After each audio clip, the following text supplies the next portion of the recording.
My name's Dannan McAleer, and I'm a member of the Apocalypse Players.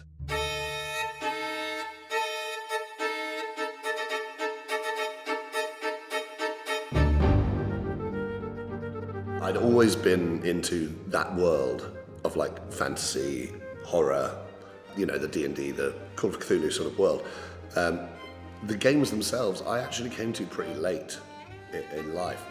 Yeah, really, it was like quite a lot later, like in my 20s, when I started to meet people who were big gamers, one of which, Dom, I now do the podcast with. So I was a latecomer, but I feel like I was already primed. As an actor, which is my sort of, has been my primary profession, it just makes a lot of sense because it's so similar to improv and so similar to like character research and character building that, yeah, this makes sense. It was a really strange one. It came off the back, as so many creative things I think at the moment have, of lockdown.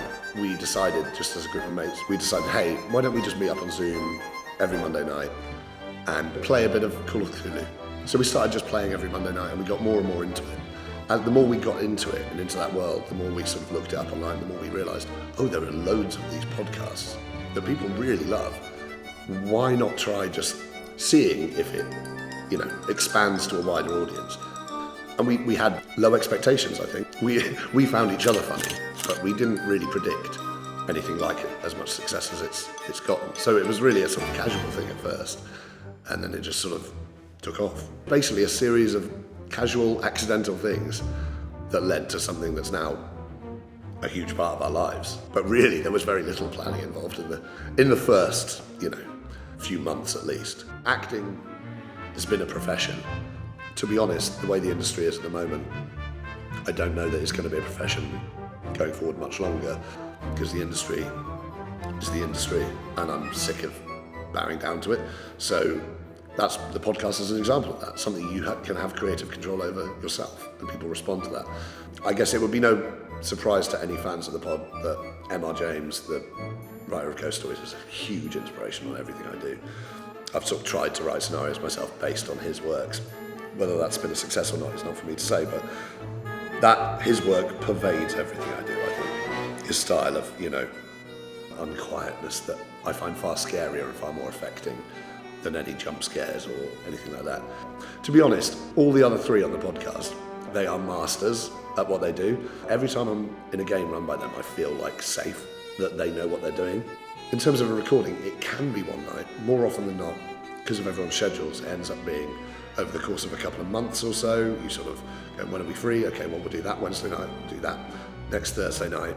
How many sessions do we think we'll need? If we're playing, like, often we meet at about 8:30, 9 in the evening, and then we play till 1. We run a scenario that's currently going out that took, I think, about 2 years, just because of everyone's availability. We had a guest on and everything, so I think our voices changed so much that it's going to be really interesting listening to it back. So it can vary hugely. So this year we went to America for the first time. We held a convention in Bristol for the first time.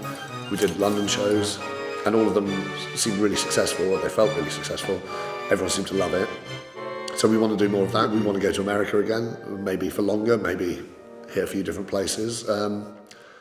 We've started moving into video. Currently, at the moment, we're still recording the third part of my M.R. James trilogy. And then we're also dipping into, like, our new season that we've just announced, is a folk horror, like British weird. So yes, irons and fires and thoughts in the ether. I'm sure something will happen. Which sounds ominous. Maybe it is. It's affected my life hugely. We're so tightly knit, and so I think just in terms of personal relationships, that's been huge. It's definitely made me immerse myself in a lot of different social groups. It's wild, the diversity of people who are into this game. This is their life, this is their escape, their world. Has opened my eyes a lot. I think it's probably made me more empathetic in general, as a jaded old actor. So that's got to be a good thing, right? To our audience, I would basically say thank you for listening and for supporting us, because it literally is life-changing, and it does mean that we can do the stuff we love, which is creating. I'd also say, what's wrong with you freaks? Like, why are you into this? It's really weird. Like, you're nerdy and also scary, and never come up to me if you see me in the street.